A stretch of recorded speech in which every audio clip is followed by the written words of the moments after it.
Hello students, welcome to our channel AU math classes. Last video में हम exercise 2.3 तक complete कर चुके थे।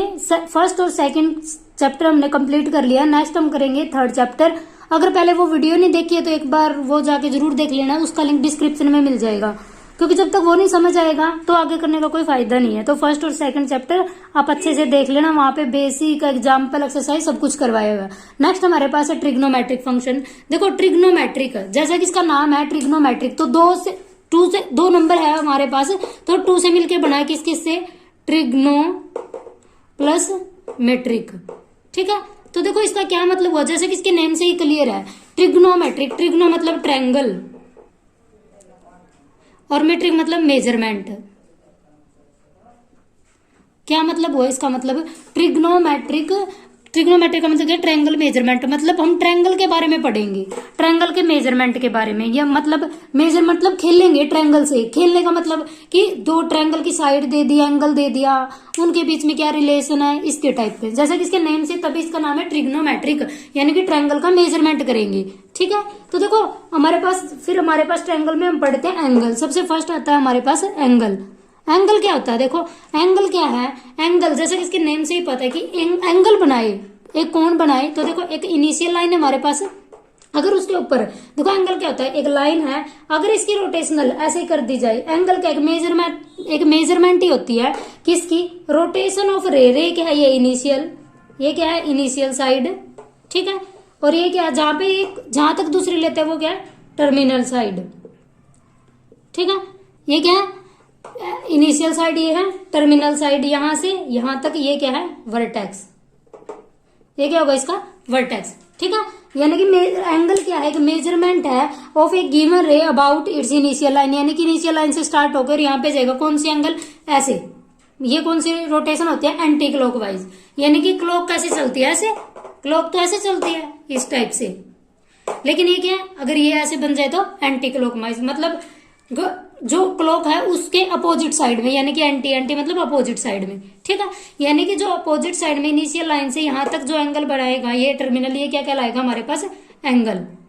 ठीक है, और ये हमेशा कैसे आएगा, पॉजिटिव। अगर इस डायरेक्शन में हमने बनाया कि एंटी क्लॉकवाइज है, तो क्या बनेगा, एक एंगल बनेगा जो पॉजिटिव होगा। अब देखो अगर ये एंगल इनिशियल लाइन ये हो जाए, इनिशियल लाइन ये है, और जो हमने एंगल बनाया ऐसे ये बन जाए, ठीक है, यहां से यहां तक, मतलब ये क्लॉकवाइज है, ये कौन सा था, एंटी क्लॉकवाइज, तो ये कैसा बनेगा, हमेशा नेगेटिव साइन का। तो ये कौन सा होगा, क्योंकि यहां से देखो इनिशियल लाइन है, यहाँ पे खत्म हुई है, यानी कि नीचे की तरफ बने जो एंगल, यानी कि जब हम अपोजिट ऐसे क्लॉकवाइज डायरेक्शन में देखेंगे तो नेगेटिव एंगल देगा। और ये क्या होता है यहाँ पे, वर्टेक्स, जहां से इनिशियल लाइन होगी वो वर्टेक्स। ठीक है, तो एंगल क्या है, एक एंगल पॉजिटिव क्लॉकवाइज होता है, एक एंटी क्लॉकवाइज। जो एंटी क्लॉकवाइज है वो हमेशा पॉजिटिव डायरेक्शन देगा, और जो क्लॉकवाइज है वो हमेशा नेगेटिव डायरेक्शन देगा। ठीक है, अब देखो हमारे पास क्या है, देखो यहाँ पे क्या है, यहाँ पे पूरा इनिशियल लाइन और टर्मिनल लाइन, अगर एक वही इनिशियल लाइन और वही टर्मिनल, तो दैट मीन्स यहाँ से हम स्टार्ट किया और जहां पे खत्म होता है वो टर्मिनल, इनिशियल लाइन वो टर्मिनल लाइन है, और जहां से स्टार्ट करते हैं वो इनिशियल लाइन। तो यहाँ से मैंने स्टार्ट किया, यहाँ पे खत्म हुआ, तो दैट मीन्स इनिशियल लाइन भी वही है, टर्मिनल लाइन भी। तो पूरा एंगल देखो, हम सभी को पता है कि जो पूरा एंगल होता है तो कितने का होता है, 360 डिग्री का। ये हमेशा याद रखना है कि जो पूरा एंगल बने वो कितने का होता है, 360। मतलब जो पूरा टर्मिनल लाइन और इनिशियल लाइन एक ही हो जाए तो पूरा एंगल हमारे पास क्या होता है, 360 डिग्री का। ठीक है, अब देखो, अब इसको मापते हैं, मेजरमेंट है एंगल को मापने के, हमारे पास 2 तरीके हैं, एक है डिग्री, एक मापते हैं डिग्री में, ये बहुत इंपॉर्टेंट है, एक डिग्री में एक रेडियन में, दो हमारे पास, एक डिग्री का एक रेडियन का। ठीक है, अब देखो डिग्री मेजरमेंट कैसे होती है, डिग्री में जो हमें देखो ये पता है कि जो पूरी क्लॉकवाइज है वो ऐसे होती है क्लॉक हमारे पास। ठीक है, और वो पूरा कितना होता है, 360 डिग्री होता है। और 360 में अब देखो एक, जब कितने मिनट होते हैं उसके अंदर, 60 मिनट। ठीक है, तो यहां से हमारे पास एक रिलेशन आता है कि देखो 1 डिग्री, 1 डिग्री, जो 1 डिग्री है, क्योंकि ये पूरा 360 है, तो 1 डिग्री, क्योंकि 1 डिग्री है, ये 1 डिग्री किसके इक्वल होता है, 60 मिनट के। ठीक है, ये हमेशा याद रखना, ये नोटेशन जब एक ऊपर डॉट अप्रोक्सीमेट लगा हुआ है तो दैट मीन्स मिनट है, और 1 मिनट किसके बराबर होती है, 60 सेकंड के। ये सभी को पता होगा, ये बहुत इंपॉर्टेंट चीज है, वेरी वेरी इंपॉर्टेंट, जो याद रखने की है कि जो 1 डिग्री होगा वो 60 मिनट के बराबर होगा, और जो 1 मिनट, जो एक डिग्री 60 मिनट होगा, और जो वन डिग्री 60 मिनट, और जो 1 मिनट है वो 60 सेकंड के। ये सभी को पता होता है। और ये हमेशा याद रखना है कि जो भी ये एंगल होगा is said to be measure of 1 degree, और जो 1 डिग्री का है पूरा एंगल होता है 160 का, जो पूरा ये है, तो यहाँ पे 60 मिनट होते हैं ना हमारे पास। जब पूरी घड़ी की सुइयां यहाँ से चलती है, यहाँ तक घूम घूम के जब यहाँ पे आ जाते हैं तो हम क्या कहते हैं, 60 मिनट होगी। तो 60 मिनट है तो 1 डिग्री, तो कितना हुआ, 1 डिग्री किसके बराबर है, 60 मिनट के। तो ये हमेशा हमें याद रखना होगा। अब देखो एक मान लेते कि हमारे पास ये था कि हमने माना कि यहाँ से देखो यहाँ तक एंगल हमारे पास मान लेते 30 का बना, उसके बाद 60 का, 90 का, ऐसे ऐसे पूरा करके तो पूरा एंगल कितना कवर कर लेगा, ये 360 का। यानी कि जो पूरा एंगल होगा वो कितने का बनेगा, 360 डिग्री का। ये हमेशा हमें याद रखना होगा, ठीक है। अब देखो जैसे कि ये है, यहाँ पे यहाँ से हम लेते हैं, ये एक लाइन है, यहाँ से यहाँ तक कितना बनेगा, यहाँ से हमें पता है कि ये 90 होता है, और 90 ये है क्योंकि परपेंडिकुलर है, तो पूरा एंगल कितना बना, 180 डिग्री का, ठीक है। और जब इसको नीचे की तरफ मापेंगे तो ये कितना बन जाएगा, नेगेटिव में, नेगेटिव एंगल। ये हमेशा ये नोटेशन किसकी होती है, डिग्री की। जब किसी नंबर के ऊपर ये लगा दिया जाए तो दैट मीन्स डिग्री। तो देखो यहाँ से हमारे पास 2 रिजल्ट आए। जो इंपॉर्टेंट है 1 डिग्री, ये हमेशा याद रखना होगा, 60 मिनट के बराबर होगा, और जो 1 मिनट होगा वो 60 सेकंड के। ये हमेशा हमें याद रखना है, जो यहाँ से डिग्री से निकला। अब हमारे पास आता है रेडियन। जो दूसरा जो एंगल को मापने का तरीका है वो दूसरा है रेडियन मेजर में। देखो रेडियन में किस तरह है, रेडियन की नोटेशन होती है सी। अगर किसी नंबर के ऊपर सी लगा दिया जाए तो that means it is radian. अब देखो रेडियन को कैसे निकालते हैं, मान लेते हैं हमारे पास ये सर्कल है, ठीक है। यहाँ से देखो जितनी, मान लेते हैं ये 1 यूनिट है, 1 यूनिट का सर्कल है, ठीक है। 1 यूनिट, जितनी यूनिट है ना उतनी रेडियन का फाइंड आउट कर लेते हैं हम। अर्क में से उतनी काट लेंगे। मान लेते हैं हमारे पास अर्क है, कितनी ही, जितनी रेडियन है, जितनी रेडियस है, रेडियस के बराबर इतना ही अर्क लेते हैं। इस अर्क से, इसके सेंटर से इस अर्क पे जो हमेशा एंगल बनेगा ना, इससे और इससे मिलके, वो हमेशा कितना बनेगा, 1 रेडियन का। ये हमेशा याद रखना, ये बहुत इंपॉर्टेंट है कि हमारे पास कोई सर्कल है, जितनी यूनिट का रेडियस लें, जितने भी यूनिट का, 5 का ले, 2 का, 3 का, 4 का, जितने भी यूनिट का रेडियस लेंगे उतने ही अगर यहाँ पे अर्क निकाल दी जाए, उतनी ही अर्क काटी जाए, तो दोनों उसके सेंटर से उस रेडियन के बीच में, अर्क के बीच में जितना एंगल बनेगा वो कितना होगा, 1 रेडियन के बराबर। और इसको डिनोट करते हैं 1c से, यानी कि 1 रेडियन, ठीक है। अब देखो ये तो पॉजिटिव डायरेक्शन में सा था क्योंकि ये इनिशियल लाइन थी, यहाँ से हमने ऐसे बना दिया। अगर ये हो अपोजिट डायरेक्शन में, जैसे यहाँ पे हम ले लेते हैं, ये बना, यहाँ पे इनिशियल लाइन ये है, और यहाँ से देखो एक रेडियस है, यहाँ पे रेडियस ये है, इतनी अर्क निकाल ली, और यहाँ से नीचे की तरफ एंगल बना दिया हमने। ये इनिशियल थी, ये टर्मिनल है, तो यहाँ पे क्या बनेगा, नेगेटिव, ठीक है। 1 यहाँ पे है तो 1 यूनिट का रेडियन निकाला, तो यहाँ पे कितना, 1 यूनिट का ये अर्क निकाल ली, तो यहाँ पे 1 रेडियन का एंगल बनेगा, और जो किसके बराबर होगा, नेगेटिव। अगर अपोजिट डायरेक्शन है तो नेगेटिव, अगर पॉजिटिव एंटी क्लॉकवाइज है तो पॉजिटिव, और क्लॉकवाइज है तो नेगेटिव, ठीक है। तो सिमिलरली यहाँ पे देखो, अब तो ये 1 यूनिट के लिए निकाला, मान लेते हैं कि 4 यूनिट का है। अगर यहाँ पे हम कंसीडर कर लेते हैं 4 यूनिट की रेडियस है किसी सर्कल की, और यहाँ से अर्क पे 4 लेंथ की रेडियन निकाली हमने, 4 सेंटीमीटर या फिर मीटर, जो भी जिसमें भी मापेंगे। तो यहाँ से हमने यह ऐसे मिलाया, ये यहाँ से मीट किया, ये यहाँ से मीट किया, तो जो ये हमेशा एंगल बनेगा ना वो कितना, 1 रेडियन का, ठीक है। तो यहाँ से हमारे पास एक आई, तो एक फॉर्मूला निकल के आता हमारे पास। देखो एंगल क्या होता है, theta, theta is equal to L/R। ये कैसे आया, अब देखो हमने 4 यूनिट मानी थी, 4 क्या थी, अर्क की लेंथ, ये क्या होती है, लेंथ ऑफ अर्क।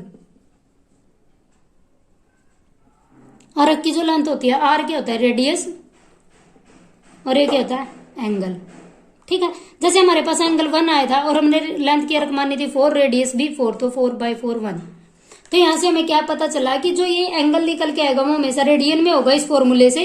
और फॉर्मूला क्या, जो हमें बिल्कुल याद रखना है टिप्स पे, क्योंकि बहुत बार यूज होगा, theta is equal to L/R होगा, ठीक है। हमेशा L is the length of the arc, R is the radius, theta is the angle, और ये हमेशा जो एंगल देगा ना वो हमेशा किस में होगा, रेडियन में। इससे जो आंसर आएगा वो हमेशा रेडियन में आएगा, ठीक है। ये हमेशा बात याद रखना, ठीक है। अब हमारे पास नेक्स्ट आता है, रिलेशन आता है, relation between degree and radian. अब देखो डिग्री और रेडियन में हमें एंगल बताना है कि कितना होगा। अब देखो हमारे पास ये सर्कल था, ठीक है, ये कितने का था, 360 डिग्री का। अब देखो 360 डिग्री थी, अब हमें रिलेशन बताना है कि रेडियन में और इसमें कितना होगा। अब देखो यहाँ से हम कितनी अर्क, देखो यहाँ पे रेडियस थी एक, लेंथ कितनी ले सकते हैं। फर्स्ट हम मान लेते हैं 1 यूनिट की ली और 1 यूनिट की हमने लेंथ अर्क निकाल ली, तो यहाँ पे कितना 1 रेडियन का एंगल बना। ठीक है, जब यहाँ पे 2 निकाल लेंगे, 2 यूनिट कर लेंगे, तो हम कितनी भी बड़ी आर्क ले सकते हैं, वो तो अपनी मर्जी है। तो यहाँ से 2 का काट सकते हैं, 3 का, 4 का, तो कितनी आर्क निकाल सकते हैं हम, जितने इसका सरकमफ्रेंस है। और हमें पता सर्कल की सरकमफ्रेंस कितनी होती है, 2 पाई आर। कितना होता है, 2 पाई आर। तो यानी कि जितना हम लेंथ ले सकते हैं अर्क की मैक्सिमम, वो कितनी ले सकते हैं, 2 पाई आर। और हमें फॉर्मूला पता है, theta is equal to L by R, और एल कितना है, 2 पाई आर बाय आर। तो यहां से थीटा कितना है, 2 पाई। ठीक है, यानी कि जो एंगल मैक्सिमम बनेगा वो कितना होगा, 2 पाई। बट हमें पता पूरा कितना हो जाता है, 360। तो यहाँ से हमारे पास क्या रिलेशन है, जो कि इंपॉर्टेंट है, जो करवाया नहीं जाता क्लासेस वगैरह में, तो यहाँ पे मैं करवा रही हूँ, बिल्कुल बेसिक से अच्छे से समझना। तो 2 पाई इज इक्वल टू कितना होगा, 360। तो यहाँ से पाई कितना आ जाएगा, पाई मतलब रेडियन, क्योंकि रेडियन में एंगल देगा, जब भी ये फॉर्मूला यूज करेंगे वो रेडियन में आएगा। तो यहाँ पे रेडियन कितना आ जाएगा, 360 डिग्री बाई 2 यानी कि 180। तो 1 पाई रेडियन किसके बराबर है, 180 डिग्री के, जो कि बहुत इंपॉर्टेंट है। ठीक है, तो यहां से हमारे पास क्या आया कि जो 1 पाई बाय सी यानी कि पाई रेडियन है वो कितना है, 180। ठीक है, और अब यहां से हम निकालना चाहते हैं कि 1 रेडियन किसके बराबर होगा, 180 डिग्री बाई पाई। ये फॉर्मूला याद रखना इंपॉर्टेंट है कि अगर हमारे पास डिग्री में गिवन है और हमें रेडियन निकालनी है, तो हमारे पास क्या फॉर्मूला आया कि जो रेडियन होगा वो किसके रेडियन है जो वो किसके बराबर होगा, जो हमें डिग्री दी हुई होगी, डिग्री दी हुई होगी, डी इंटू उसको मल्टीप्लाई कर दे, जो रेडियन यहाँ पे क्या है, 1 रेडियन किसके बराबर आएगा, 180 डिग्री बाय पाई से। ठीक है, यानी कि अब हमें अगर कोई भी चीज रेडियन में दी हुई डिग्री में बदलना है तो इससे मल्टीप्लाई कर देंगे। अगर अब इसका उल्टा निकालते हैं, देखो हमारे पास एक रिलेशन तो ये आया कि जो 1 डिग्री है, 1 रेडियन है पाई बाय 180 के। अब यहाँ से हमें अगर डिग्री में वैल्यू निकालनी है तो देखो 180 डिग्री किसके बराबर होगा, यहाँ पे मल्टीप्लाई हो जाएगा 1 रेडियन के। तो 1 डिग्री किसके बराबर आएगा, 1 रेडियन बाय 180 डिग्री। ठीक है, 180 की। तो यहाँ से ये रिलेशन आया कि इतना होगा पाई बाय 180। तो यहाँ से 1 डिग्री बराबर है, तो 1 डिग्री किसके बराबर है, पाई बाय 180 के। ठीक है, 1 डिग्री पाई बाय 180 रेडियन, ये हमेशा किसमें, रेडियन में है, और ये किसमें है, डिग्री में। ठीक है, तो हमारे पास अब 2 रिलेशन आ गए कि रेडियन में और डिग्री में क्या रिलेशन है। यहां से हमें ये सीखने को मिला, ये बहुत इंपॉर्टेंट है, ये याद रखना। अब देखो, अगर हमारे पास कोई नंबर दिया हुआ है, डिग्री में है और हमें रेडियन में चेंज करना है। ठीक है, अगर रेडियन में अगर कोई गिवन है, डिग्री में गिवन है और रेडियन में चेंज करना, तो ये रेडियन देगा कि जो 1 डिग्री है वो किसके बराबर है, पाई बाय 180 रेडियन के। ठीक है, अब हमें दिया हुआ है कि 4 डिग्री को चेंज करो, तो 1 डिग्री इसके बराबर है, तो 4 डिग्री किसके बराबर होगी, 4 इंटू 180 रेडियन। ठीक है, तो यहां से क्या मिला कि अगर हमें डिग्री को चेंज करना है, यहां से हमें 2 फॉर्मूले मिले कि अगर डिग्री है तो क्या करेंगे, 180 बाय पाई और उसको मल्टीप्लाई क्या आ जाएगा, रेडियन मेजर। ठीक है, और यहाँ पे अगर रेडियन गिवन है तो क्या करेंगे, पाई बाय 180 इंटू डिग्री में। ठीक है, 2 ये बहुत इंपॉर्टेंट फॉर्मूले है जो हमें याद रखने है। ठीक है, और इसके अलावा क्या याद रखना है, theta is equal to L by R, जो कि इंपॉर्टेंट है। एक हमें याद रखना है कि 1 डिग्री किसके बराबर होगा, पाई बाय 180 रेडियन के। ठीक है, ये बहुत सारे इंपॉर्टेंट फॉर्मूले हैं जो याद रखने हैं। तो यहाँ तक बेसिक था 3.1 का, ये बिल्कुल बेसिक अच्छे से कर लेना, क्योंकि ये समझ आएगा तभी आगे समझ आएगा। ठीक है, thank you so much for watching. Next video में मिलते हैं एक्सरसाइज 3.1 के साथ। Thank you.